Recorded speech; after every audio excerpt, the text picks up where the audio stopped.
What if I told you there are actually three different voices inside your mind right now, and they're constantly fighting for control?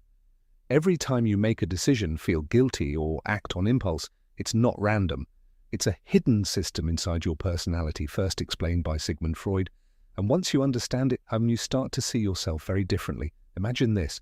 You're on a diet, and suddenly you crave junk food. One part of you says, just eat it, who cares?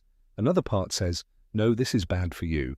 And a third voice tries to negotiate, maybe just a little. That inner conflict isn't weakness. It's your mind working exactly the way it was designed. Freud described this system as three parts: the id, the ego, and the superego. The id is the most primitive part of your personality. It's present from birth, and it only cares about one thing: instant satisfaction. It doesn't think about consequences, rules, or logic. It just wants pleasure now, hunger, desire, anger. All of that comes from the id. It's impulsive, emotional, and completely unconscious. Then comes the superego. This is the opposite. It represents morality, rules, and the idea of what is right.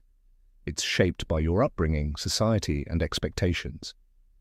The superego is the voice that makes you feel guilty when you do something wrong, or proud when you do something right.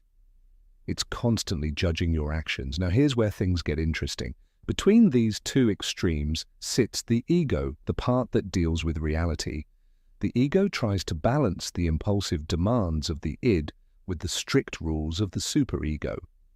It's the decision maker, the negotiator. It asks what's realistic right now and tries to find a solution that works in the real world. So when you resist temptation, that's your ego managing your id. When you feel guilt, that's your superego stepping in. And when you give in to an impulse, the id wins. But here's the part most people don't realize. These three forces are not separate. They're constantly interacting, shaping every choice you make, every emotion you feel, and even how you see yourself. Your personality isn't one single voice. It's a dynamic conflict between desire, control, and reality. And sometimes, when that balance is off, it creates stress, anxiety, or inattention. Not because something is wrong with you, but because these forces are pulling in different directions. The more you understand this system, the more aware you become of your own behavior. You start to notice when you're acting on impulse, when you're being too hard on yourself, or when you're making balanced decisions. And that awareness changes everything. Because once you can recognize which part of your mind is speaking, you don't just react anymore. You choose. And maybe the real question isn't which voice is inside your head, but which one is controlling your life right now.